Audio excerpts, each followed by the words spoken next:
Bismillahirrahmanirrahim. Assalamualaikum warahmatullahi wabarakatuh. Waalaikumsalam warahmatullahi wabarakatuh.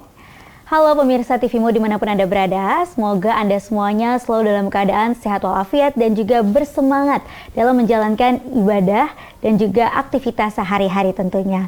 Dan pemirsa senang sekali bisa kembali berjumpa dalam program Eko Bhinneka Corner bersama dengan saya Vini Auliani.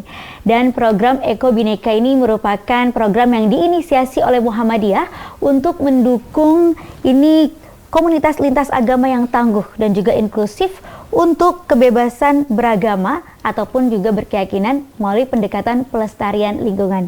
Dan kali ini kita akan membahas tema mengenai green economy atau ekonomi hijau dalam rangka Hari Lingkungan Hidup bersama dengan Bapak M. Azrul Tanjung, SEMSI, yang merupakan Ketua Majelis Lingkungan Hidup dari PP Muhammadiyah. Assalamualaikum Pak Azrul. Waalaikumsalam warahmatullahi wabarakatuh. Sehat ya Pak ya? Alhamdulillah. Alhamdulillah, sangat sehat ya Pak? Sangat sehat. Alhamdulillah, senang sekali Pak Azrul bisa berkesempatan ini ke Eko Bhinneka Corner nih Pak. Kita akan membahas tentang lingkungan karena kebetulan bertepatan juga dengan Hari Lingkungan Hidup nih Pak Azrul ya. Ya, tentang green economy. Namun sebelumnya boleh cerita juga nih Pak tentang sejarah Majelis Lingkungan Hidup ini hadir di Muhammadiyah seperti apa Pak? Ya. Jadi majelis ini terbentuk awalnya dari sebuah kajian. Kajian, ya. Ada belum berbentuk lembaga pada tahun 2003 ya, pimpinan pusat Muhammadiyah membentuk sebuah pusat studi. Kita sebut dengan pusat studi lingkungan hidup. Nah, kemudian Muhammadiyah merasa ini penting, maka statusnya dinaikkan menjadi lembaga. Nah, lembaga ini kan boleh ada, boleh tidak di wilayah atau di provinsi maupun kabupaten. Itu pada tahun 2005.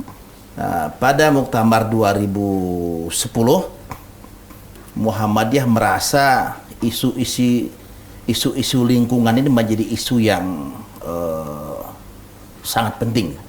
Sehingga pada saat muktamar tersebut, yang tadinya lembaga dirubah menjadi majelis. Majelis ya Pak. Yang disebut dengan Majelis Lingkungan Hidup. Nah, artinya apa? Kalau sudah majelis, maka di setiap provinsi dan kabupaten ini harus ada. Harus ada. Nah, artinya menjadi kepentingan yang sudah mendesak, yang harus menjadi salah satu konsen bagi Muhammadiyah. Nah, termasuk muktamar yang lalu, nah ini kembali dikukuhkan lingkungan hidup ini sebagai majelis, dan alhamdulillah strukturnya sudah terbentuk sampai ke wilayah, dan ini kan sudah muswil, seluruhnya ada majelis lingkungan hidup, nanti musda juga ada majelis lingkungan hidup. Jadi sudah sampai tingkat dan daerah akan ya Pak ya? tersusun dari pusat sampai ke daerah. Nah, PP Muhammadiyah periode sekarang mempercayakan kepada saya untuk memimpin majelis ini. Baik Pak, nah itu tugasnya apa saja tuh Pak? Nah, program-programnya seperti itu. Majelis Lingkungan Hidup ini kan cakupannya sangat luas. Betul. Berbagai aspek kehidupan kita. Kita memandang lingkungan hidup nih hanya misalnya bicara polusi udara, polusi sampah, tetapi tidak hanya di situ saja. Contoh ya, sampah itu macam-macam sampah, termasuk sampah medis. Nah, Muhammadiyah sebagai organisasi besar tentu punya kepentingan tidak hanya bicara secara nasional dan global, tetapi juga dalam lingkup Muhammadiyah sendiri. Nah, apa misalnya? Tadi saya sebutkan limbah. Kita punya sekian ratus rumah sakit. Nah, sekian ratus rumah sakit itu punya limbah medis. Nah, limbah medis ini juga perlu kita kelola dengan baik. Nah, kenapa? Nah, karena di limbah-limbah medis itu mengandung kegiatan-kegiatan ekonomi yang harus kita berdayakan, ya. Jadi itu menghasilkan kegiatan-kegiatan yang bisa menciptakan sebuah lapangan pekerjaan. Itu misal. Nah, termasuk misalnya masih bicara limbah, limbah rumah tangga. Nah, Muhammadiyah juga harus melakukan gerakan bagaimana memperkecil limbah. Nah, misalnya limbah rumah tangga, limbah organik. Nah, itu juga menjadi concern kita. Ya, sekarang sudah populer istilah dengan bank sampah misalnya. Bank sampah ya. Nah, tetapi seperti apa bank sampah itu kan belum di-manage sedemikian rupa. Nah, maka ini juga menjadi salah satu concern Muhammadiyah. Ya, kita mulai dari rumah tangga, amal usaha yang kita miliki dan seterusnya. Nah, ini salah satu contoh yang berada dalam lingkup Muhammadiyah. Itu. Nah, termasuk misalnya pemanfaatan sumber daya mineral. Nah, bagaimana kita manfaatkan secara baik, karena perintah-perintah agama jelas itu. Tidak boros, termasuk tidak boros terhadap air. Nah, kan gitu. Jadi kita sudah menyusun program-program 5 tahun ke depan, dan insya Allah pada bulan Juli kita akan mengadakan Rakernas. Kita akan hadirkan tidak hanya Muhammadiyah, artinya tidak hanya pimpinan wilayah Muhammadiyah se-Indonesia, tapi kita akan hadirkan seluruh stakeholder, dunia perguruan tinggi, lembaga-lembaga filantropi, dan semua lembaga yang concern terhadap lingkungan hidup. Nah, termasuk kita juga akan mengajak organisasi keagamaan, tidak hanya Islam tetapi juga Katolik, Kristen, Buddha, Hindu, Konghucu dan sebagainya, kira-kira begitu. Baik, jadi sebentar lagi itu akan dirapatkan dan juga dirancang ya Pak ya, untuk program kerja 5 tahun ke depan, di mana nanti akan dimasukkan untuk berbagai macam permasalahan lingkungan ya Pak ya. Betul. Ya.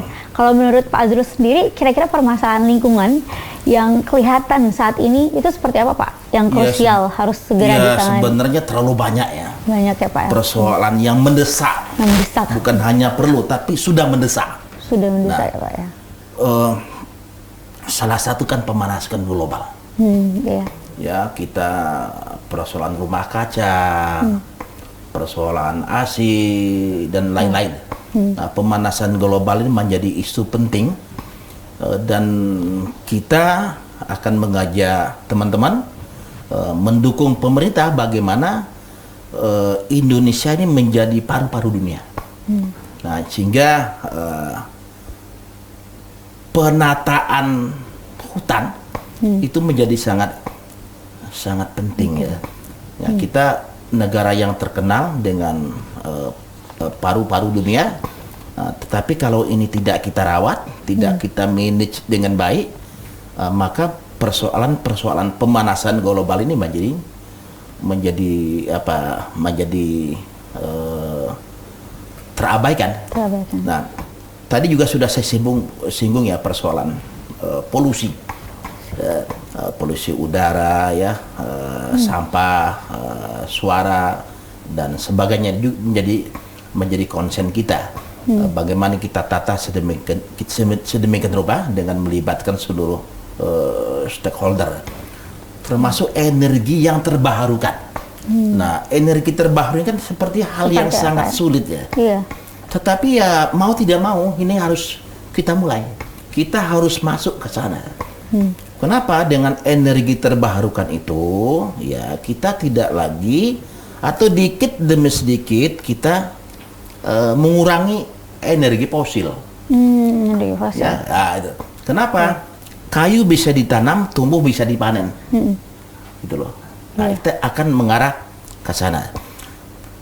Kemudian termasuk pelestarian lingkungan ya, pemanfaatan perhutanan sosial untuk kegiatan-kegiatan ekonomi, di mana masyarakat kita libatkan secara langsung untuk menata, memelihara sekaligus memanfaatkan hutan secara positif. Nah, ini yang harus kita dorong terus, dan Muhammadiyah akan menjadi garda terdepan dalam membangkitkan semangat masyarakat untuk memelihara hutan kita. Baik. Dengan memanfaatkan secara baik itu. Secara baik itu, nah, ya. Kita juga harus masuk pada sektor-sektor ekonomi. Nah, hutan itu bisa dikelola, tambangnya boleh diambil, tapi harus dimuliakan, dipulihkan kembali. Ya, pohon boleh ditebang, tetapi dimuliakan, ditanam kembali. Ya, tanam kembali. Ya, dalam Hari Lingkungan Hidup ini, saya menghimbau kepada warga Muhammadiyah untuk memulai tadi yang saya katakan, bagaimana sampah organik mulai kita olah sendiri. Jadi bisa diolah lagi. Bisa untuk kita olah lagi. Kelestarian lingkungan ya Pak? Ya, jadi kita mengurangi sampah dengan cara mengolah. Nah, kita juga menghimbau kepada warga Muhammadiyah mulai menanam. Seumur hidupnya sekurang-kurangnya menanam 10 pohon. Nah, kita tidak usah pesimis, loh warga Muhammadiyah menanam 10 pohon. Sementara perusahaan-perusahaan besar membabat, memotong, menghabisi jutaan pohon. Jadi gerakan ini tetap kita lakukan sembari kita mengajak kepada dunia usaha, mengajak pemerintah untuk memuliakan lingkungan hidup. Baik, luar biasa. Tampaknya ini tugasnya cukup banyak ya Pak ya? Cukup banyak. Tugas Majelis Lingkungan Hidup. Karena menyangkut hampir pada seluruh sektor kehidupan kita. Sektor kehidupan, ya. Ini kita kan jarang berpikir. Sesungguhnya kita ini ikut merusak lingkungan. Nah, sekarang kan sudah mulai. Orang belanja tidak lagi pakai kantong. Iya, nah, bawa kantong sendiri, ya. Itu sudah mulai ya. Kesadaran sendiri itu ya. Kita menghimbau supaya supermarket tidak usah lagi menyediakan kantong, bawa sendiri. Betul. Jadi itu termasuk karena harus bayar. Kalau nggak bawa kita harus bayar. Jadi akhirnya selalu sedia kantong sendiri. Nah, persoalan bayarnya kadang-kadang masyarakat nggak peduli itu. Mereka tidak peduli. Tidak peduli. Jadi harus kita paksa. Bagaimana memaksa? Ya, supermarket nggak usah lagi buat kantong. Kantong plastik ya Pak. Jadi nanti masyarakat terbiasa bawa kantong sendiri kan. Nah, kantong sendiri bisa dipakai berulang kali. Ya, baik. Termasuk memuliakan lingkungan. Baik, menarik sekali Pak Azrul. Kita akan lanjut kembali Pak ya di segmen selanjutnya. Baik. Dan pemirsa jangan kemana-mana. Kita akan kembali usai yang berikut ini. Pemirsa, kembali lagi dalam Eko Bhinneka Corner. Kali ini kita membahas tema mengenai green economy dalam rangka Hari Lingkungan Hidup bersama dengan Pak Azrul. Pak Azrul, kita lanjutkan kembali nih Pak Azrul. Baik. Tadi ternyata permasalahan di dalam ranah lingkungan ini cukup kompleks ya Pak ya. Nah, namun sebenarnya ini perintah Al-Quran ataupun juga pesan-pesan dalam Al-Quran untuk memuliakan lingkungan seperti itu. Ini dalam Al-Quran itu seperti apa sih Pak? Ya. Tentang memuliakan lingkungan hidup itu kan perintah agama kita, baik dalam Al-Quran maupun dalam As-Sunnah kan banyak sekali. Nah, salah satunya itu pada surat Al-A'raf 56 ya. Itu Allah memerintahkan kita untuk tidak merusak lingkungan bagi orang-orang yang beriman ya. Nah, artinya apa? Kita umat muslim, kita orang Islam itu memang ada perintah ya untuk menciptakan keseimbangan. Nah, Allah memang memberikan hak kepada kita dari bumi yang sudah diciptakannya. Nah, tetapi kita diminta untuk tidak merusak. Nah, artinya perlu keseimbangan. Ya, kalau mengambil kita juga memberi. Ya, kalau kita memanen kita juga menanam dan seterusnya. Nah, untuk itulah saya kira program yang dicanangkan ini saya kira sangat tepat ya. Kenapa? Karena kita melibatkan semua stakeholder, ya, terutama ormas-ormas Islam dan ormas-ormas keagamaan lainnya. Iya. Nah, kenapa ini penting? Karena memang di negara kita ini seruan-seruan ulama, seruan-seruan dai itu didengar. Nah, ini di sini saya katakan lebih didengar dibanding politisi ya Pak ya? Iya, lebih didengar, bahkan himbauan ulama ini akan lebih didengar dibandingkan dengan himbauan pemerintah. Pemerintah ya. Nah, itu kenyataannya kan. Kenyataannya, Nah, benar. Muhammadiyah sebagai organisasi yang besar, yang punya amal usaha puluhan ribu, ya, mulai dari musola, masjid, sekolah TK sampai perguruan tinggi dan lain-lain, termasuk rumah sakit. Itu sangat tepat kalau menggerakkan ini. Ya. Kenapa? Ya, jutaan umatnya. Ya, tadi ya yang di rumah sakit, di perguruan tinggi, sekolah, masjid dan sebagainya. Nah, kita berharap timbul kesadaran yang penuh warga Muhammadiyah, timbul kesadaran yang penuh di ormas-ormas Islam lainnya, begitu juga di organisasi keagamaan. Di masing-masing pimpinan keagamaan itu mengajak warganya, mengajak umatnya untuk memuliakan lingkungan. Ya. Tadi saya katakan kita bukan tidak boleh memanfaatkan, boleh. Tetapi bagaimana setelah dimanfaatkan kita muliakan, kita perbaiki lagi, ya. Nah, sebab selama ini kan orang mengambil tambang, tapi ditinggalkan begitu saja. Atau ditimbun begitu saja. Nah, maka kita harus arif terhadap lingkungan hidup kita sendiri. Ya, kita kalau itu diambil kayunya, kita tanam kembali, dan menanam itu nanti lebih baik dari tanaman sebelumnya. Ya. Kalau selama ini hanya hutan, diambil kayunya, ditanam mangga, ditanam durian dan lain sebagainya. Nah, ini yang saya katakan memuliakan. Nah, gerakan ini harus terus-menerus, tidak boleh berhenti. Nah, dan kita minta juga kepada pemerintah. Nah, ini pemerintah harus tegas, ya, bagi mereka-mereka atau corporate yang tidak bertanggung jawab terhadap apa yang sudah diberikan kepada mereka. Mereka diberikan hutan, ya, harus bertanggung jawab.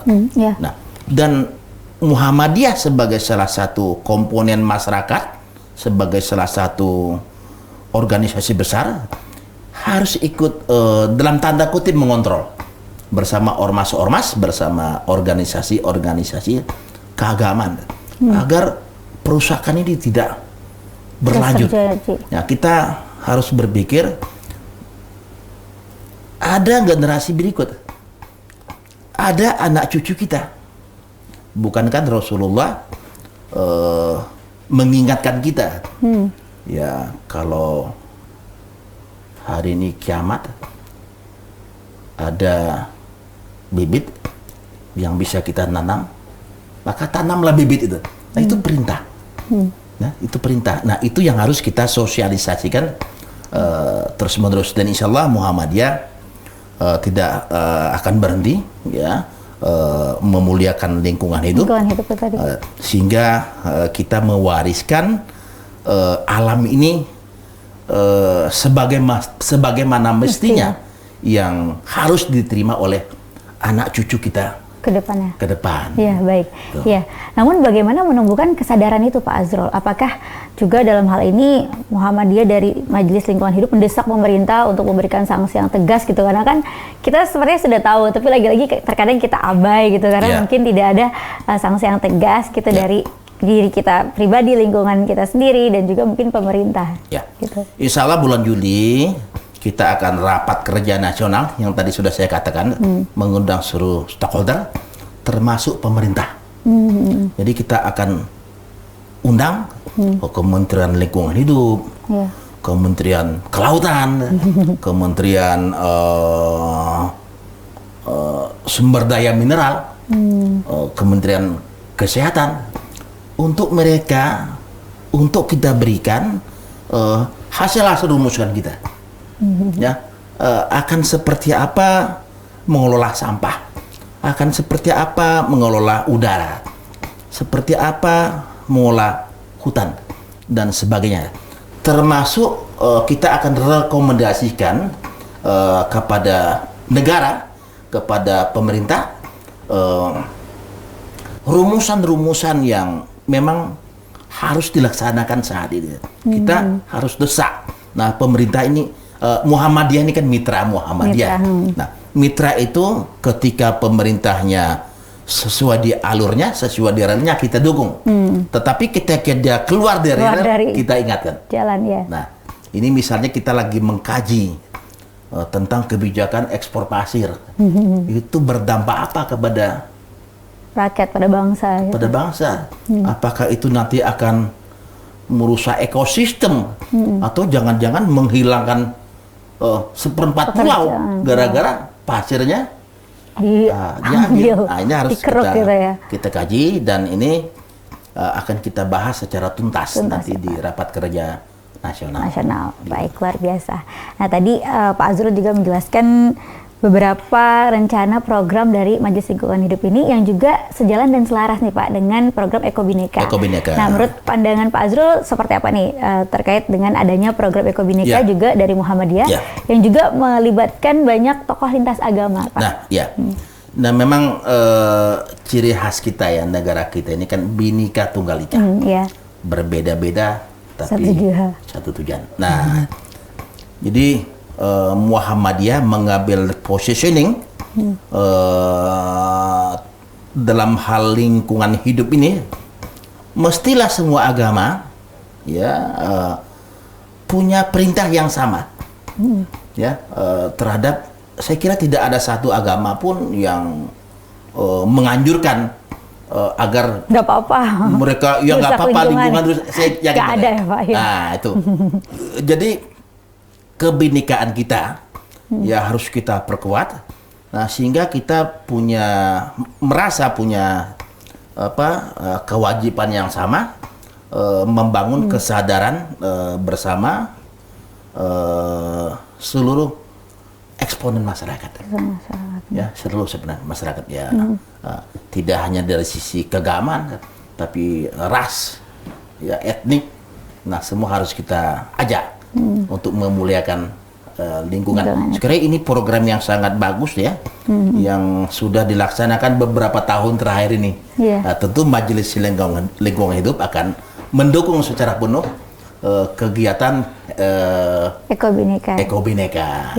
Bagaimana nanti perannya? Apakah akan bersinergi juga dari peran Eko Bhinneka dalam program Majelis Lingkungan Hidup ataupun Majelis Lingkungan Hidup juga masuk ke dalam program Eko Bhinneka? Ya, harus bersinergi. Harus bersinergi. Kalau memang dibutuhkan Muhammadiyah ikut terlibat langsung, kita akan ikut. Yang terbaik bagi pemuliaan lingkungan kita akan lakukan. Baik. Kita akan tunggu nanti nih program kolaborasi juga dan sinergi antara Majelis Lingkungan Hidup dan Eko Bhinneka ya Pak Azrul ya. Baik, kita akan lanjutkan kembali Pak topik yang sangat menarik ini. Namun kita simak dulu ya Pak ya, dan juga pemirsa yang berikut ini. Baik. Pemirsa, terima kasih masih bersama kami dalam Eko Bhinneka Corner. Kali ini dalam tema Green Economy dalam rangka memperingati Hari Lingkungan Hidup bersama dengan Bapak Azrul. Nah, Pak Azrul, kita lanjutkan kembali. Ini yang sedang digaung-gaungkan juga nih Pak oleh pemerintah. Ini adalah program Green Economy berkelanjutan atau ekonomi hijau gitu. Nah, mungkin ini istilahnya tampak familiar, tapi mungkin tidak semua warga juga sudah paham Pak dengan istilah ini ya. Mungkin bisa dijelaskan lagi nih maksudnya seperti apa sih nih Pak pengertian Green Economy ini? Green Economy ekonomi hijau. Jadi sebisa mungkin kita ini tidak terlalu sering memanfaatkan sumber mineral kita. Itu semua terbatas. Batu bara terbatas, plastik juga terbatas, nikel dan segala macam terbatas. Ya. Dan itu kalau kita gali tentu lingkungan akan rusak. Nah, salah satu yang kita kampanyekan misalnya ya soal daur ulang. Ya, daur ulang. Jadi limbah plastik bisa dipakai berkali-kali, ya, dan jangan sampai ada limbah plastik misalnya yang itu tidak didaur, karena akan merusak. Ya, apakah gelas yang dari plastik, bungkusan dari plastik dan lain sebagainya. Dulu ketika saya masih kecil ya, orang membungkus belanjaan di pasar tradisional, itu kan salah satunya pakai daun pisang kan mungkin Pak. Pisang, daun jati ya. Iya. Kemudian diganti dengan kertas. Menggunakan kertas itu kan sudah menggunakan pohon-pohon, kayu-kayu. Kemudian orang ambil lebih praktis lagi, pakai plastik. Gitu kan. Nah, itu dihindari tidak mungkin. Tetapi bagaimana memperkecil, ya, bahan-bahan baku yang bisa merusak lingkungan. Jadi green economy itu adalah, atau ekonomi hijau itu, ya, kita memanfaatkan segala sesuatu yang pertama bisa didaur ulang, yang kedua bisa ditumbuh kembangkan. Ya, itu harus kita kembangkan betul itu.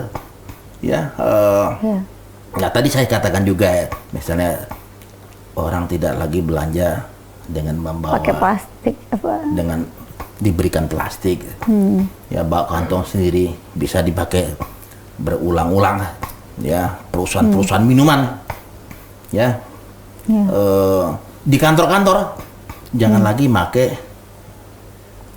kemasan plastik ya. Nah, itu ya. Nah, kembali seperti zaman dulu, ya, restoran. Nah, sekarang ini kan restoran sudah banyak itu yang pakai cangkir plastik ya. Nah, itu dikembalikan lagi seperti dulu. Kalau kita pakai cangkir, itu kan bisa dipakai sampai kapanpun, sampai dia pecah. Atau gelas ya. Gelas. Nah, bisa kita pakai 5 tahun, lama. 10 tahun. Kalau nggak pecah bisa sampai 30 tahun. Ini itu kita ke sana. Bahkan penggunaan sedotan plastik juga sudah mulai dikurangi ya Pak Azrul ya. Kalau yang menggunakan bahan-bahan dari bumi yang bisa tumbuh kembang, itu masih oke. Ya, artinya sedotan ya, itu walaupun kita agak tidak terbiasa karena biasanya menggunakan sedotan, tapi ternyata di banyak restoran sudah mulai tanpa sedotan. Kita harus membiasakan hal-hal yang selama ini kita tidak pernah pikirkan. Ya? Kecil tapi ternyata itu kecil bermakna. Tapi dipakai oleh berapa juta orang. Ya. Itu loh. Tukang es, dengan plastik, kemudian sedotan plastik, gitu kan? Nah, itu baru contoh kecil. Nah, di dunia medis sama, ya, obat-obatan dan lain sebagainya banyak sih. Ini yang harus kita perkecil ya, untuk membuat bumi ini hijau. Ya, karena apa? Sumber daya alam kita yang ada di perut bumi itu sulit kita perbaharui, bahkan tidak mungkin. Dan kalau itu kita ambil, ya dia butuh jutaan tahun atau ratusan tahun atau jutaan tahun dia akan pulih kembali. Iya, itu lama sekali. Nah, tetapi kalau ya sekarang kan sudah mulai orang tidak lagi menggunakan kertas ya. Ya. Karena sekarang lebih banyak yang paperless. Nah, itu harus kita budayakan. Pak Azrul ya. Orang sekarang tidak lagi pakai buku teks yang tebal-tebal. Ya. E-book semua ya sekarang. E-book itu termasuk. Karena buku yang tebal-tebal itu bahan baku dari pohon. Iya, dari kertas, dari pohon. Nah, pohon ini berapa tahun itu kan? Berapa banyak yang ditebang ya Pak? Berapa ya? banyak yang ditebang? Nanamnya lama. Nah, jadi arah ke sana harus kita mulai. Dan sekarang sudah mulai. Nah, untuk mempercepat itu di skala rumah tangga, warga Muhammadiyah harus memulai di rumah tangga masing-masing. Jadi jangan kalau ada tamu kita kasih minuman instan. Yang langsung jadi ya. Minuman dari plastik lagi. Kita hindari meminum air mineral dari plastik ya Pak. Dari plastik, ya. Di rumah pakai gelas saja, pakai cangkir aja. Pakai cangkir aja ya. Kalau di mobil kita sudah punya isi ulang. Atau tumbler mungkin Pak ya. Tumbler. Sekarang rapat-rapat juga. Tumbler memang terbuat dari plastik atau yang lain. Tapi kan dia bisa dipakai berulang kali. untuk jangka waktu yang sangat lama kan. Iya. Nah berbeda dengan biji plastik. Yang plastik ya. Ya, yang harus kita ini termasuk ekonomi harus mengarah ke sana. Kenapa? Sumber mineral kita yang terbatas. Ya, kita harus ingat anak cucu kita. Dan itu akan menggerakkan ekonomi di bawah. Ya, bisnis plastik ini kan bisnis high class. Besar juga ya. Iya nggak? Iya. Jadi kita mulai mengajak pasar-pasar tradisional. Ya kalau nggak bisa gunakan daun, kan agak jauh mundurnya ya. Daun jati ya. Iya. Ya daun pisang ya. Ya kita mulailah untuk ya sekurang-kurangnya kertas lah.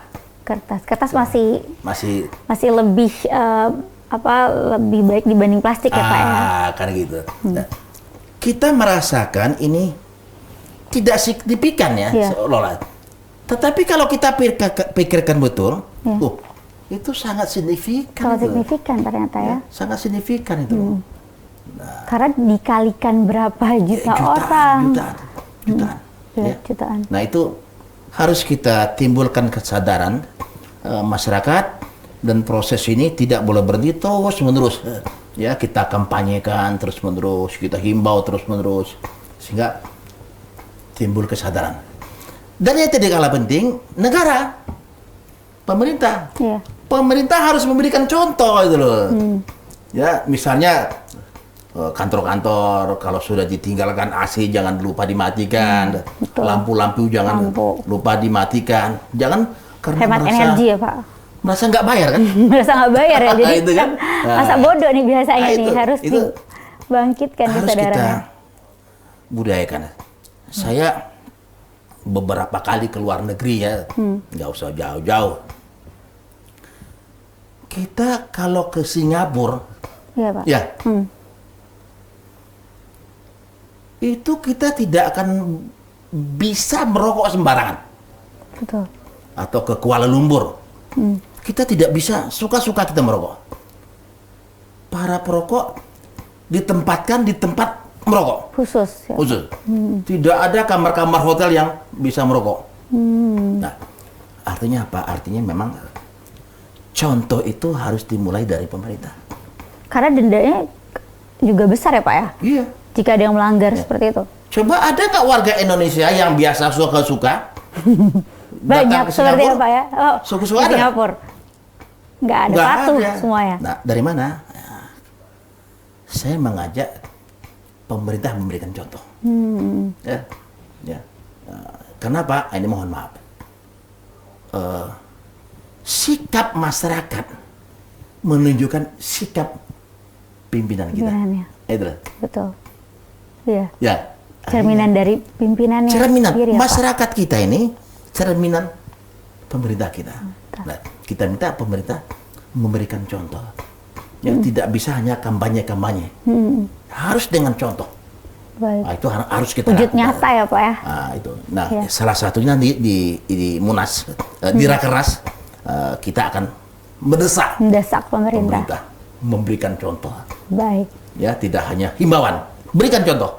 Nah, kira-kira gitu. Baik, langsung langkah nyata ya Pak. Langkah nyata. Dari keteladanan yang dilakukan oleh pemerintah itu sendiri. Betul. Baik, ya baik Pak Azrul, ini menarik sekali. Namun kita jeda sejenak ya Pak ya. Dan juga pemirsa jangan kemana-mana. Kita akan kembali setelah yang satu ini. Pemirsa, kembali lagi dalam Eko Bhinneka Corner. Kali ini kita membahas mengenai green economy dalam rangka Hari Lingkungan Hidup bersama dengan Bapak Azrul yang merupakan Ketua dari Majelis Lingkungan Hidup Pimpinan Pusat Muhammadiyah. Nah, Pak Azrul, lalu bagaimana ini untuk para pimpinan Pusat Muhammadiyah, tentunya Majelis Lingkungan Hidup untuk bisa mengorganisir potensi yang ada di Muhammadiyah untuk mendesak pemerintah agar bisa menghasilkan kebijakan yang bagus untuk lingkungan? Yang pertama bagi warga perserikatan atau bagi warga Muhammadiyah. Nah, kita minta kepada warga kita merasa punya kewajiban memuliakan lingkungan dengan cara tidak merusak. Ya, punya kewajiban menanam. Jadi saya minta kepada warga kita, warga Muhammadiyah, sebelum dia meninggalkan alam yang fadain, dia sudah menanam 10 pohon. 10 pohon ya minimal ya. Jadi nanti ada anak masuk kampus UMY, nah mereka sudah diwajibkan sebelum tamat nanam pohon dulu. Nanam pohon. Bawa pohon, bibit pohon baru ya Pak ya? Ya, 10 pohon. Betul. Apakah di kampungnya, apa di lingkungan dia sendiri, dan macam-macam. Bagi warga. Baik pengurus, warga maupun yang mengenyam pendidikan atau yang bekerja di Muhammadiyah. Nah, itu satu. Yang kedua bagi perserikatan. Ini. Kita sudah harus masuk ke dunia ekonomi hijau. Nah, tadi bagaimana limbah betul-betul kita kelola dengan baik. Limbah menjadi sebuah komoditi yang menghasilkan sebuah bisnis. Nah, ini harus dimulai. Termasuk energi terbarukan. Nah, ini memang akan panjang ya, tapi harus dimulai. Termasuk dalam skala kecil. Apakah tenaga surya, apakah dengan energi pelet dari ranting-ranting pohon dan sebagainya, dalam skala-skala kecil. Termasuk mobil listrik. Saya kira kita jangan takut dengan mobil listrik. Dulu waktu saya kecil, kalau mendengarkan radio atau tape recorder itu kan pakai baterai. Sekarang sudah tidak ada lagi ya. Tape recorder yang menggunakan baterai itu. Semua sudah pakai listrik. Semuanya langsung dicas ya Pak ya, di listrik ya. Nah, kenapa energinya murah? Ya, nah termasuk depan mobil listrik kita harus dukung. Jadi kita jangan antipati ya, ataupun merasa terancam dengan kehadiran satu teknologi baru. Nggak usah terancam. Yang mana itu bisa memperbarui energi itu Nah, tadi. ini kan banyak pertanyaan. Mobil listrik ini diragukan. Padahal bahaya juga. Padahal mobil balap yang larinya berapa ratus kilo itu pakai listrik? Per jam itu listrik. Oh, ada juga Pak ya? Itu mobil balap yang mobil listrik. Iya. Ya nggak? Nggak ada masalah. Ya kan? Nah, sekarang mobil-mobil sudah dibangun mobil listrik. Nah, kita harus ambil bagian terhadap pemuliaan lingkungan. Kenapa mobil listrik? Pertama, memang energinya hemat. Yang kedua, tidak akan menghasilkan polusi. Ya nggak? Nah, bagaimana udara bersih? Nah, dampaknya kemana? Dampaknya sangat luas. Ya, udara bersih, kita jadi sehat, tidak perlu banyak biaya rumah sakit, berobat dan lain sebagainya. Ini lingkungan ini dampaknya kemana-mana. Nah, tetapi kita kadang-kadang atau seringkali, bukan kadang, seringkali tidak menyadari bahwa dampak-dampak lingkungan ini berdampak, aspek-aspek lingkungan ini berdampak ke dalam seluruh lini kehidupan kita. Ya, bidang kesehatan lah, bidang ekonomi lah, sosial budaya dan sebagainya. Kearifan lokal bisa tercerabut ya dengan tidak memuliakan lingkungan. Itu tadi. Majelis Lingkungan Hidup Pimpinan Pusat Muhammadiyah akan terus mensosialisasikan, mengajak tidak hanya kepada warga Muhammadiyah, tetapi juga kepada masyarakat nasional, masyarakat global. Ya. Jangan tinggalkan warisan lingkungan yang tidak mulia. Ya, karena orang yang beriman sudah jelas perintah-perintah Allah, perintah Rasul kita untuk memuliakan lingkungan hidup ini. Jadi memang kita sudah terlambat, tapi lebih baik terlambat daripada tidak sama sekali. Tidak sama sekali. Gitu. Baik, ya. Baik, lalu Pak Azrul, apa harapannya dari adanya program ekonomi hijau berkelanjutan ini dan juga dari program Majelis Lingkungan Hidup nanti yang akan dihasilkan? Yang jelas kita, saya sudah banyak diskusi dengan para pakar ya, efisiensi itu akan terjadi. Yang kedua, menghemat energi, dan muaranya adalah ya ekonomi. Ya, ekonomi akan berpengaruh. Nah, ketiga, keempat, ini akan memicu peluang-peluang tenaga kerja baru. Ya, nah, kita tidak usah terlalu khawatir hutan kita dikelola, tetap kita kelola.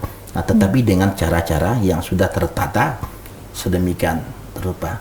Ya, masyarakat silakan memanfaatkan hutan, tetapi dengan cara-cara baik, tidak membabat. Begitu juga perusahaan-perusahaan besar. Ya, jadi negara harus hadir. Ya, nah, Muhammadiyah siap bersama negara. Ya, kalau pemerintah keluar dari relnya, tentu kita harus ingatkan. Itulah kita sebut dengan kita mitra bagi pemerintah, mitra yang baik bagi negara atau bagi pemerintah gitu. Baik, ya. Sedikit lagi Pak, boleh pesan sekali lagi Pak untuk warga Muhammadiyah khususnya dan juga masyarakat pada umumnya untuk terus menjaga dan melestarikan lingkungan ini Pak. Dari mungkin langkah kecil, tadi kan Bapak juga sudah memberikan contoh dari menanam pohon ya Pak ya. Mungkin ada lagi, silakan Pak. Jadi memuliakan lingkungan itu adalah perintah. Ya, Allah menciptakan langit dan bumi itu dengan haknya, tidak dengan kebatilan.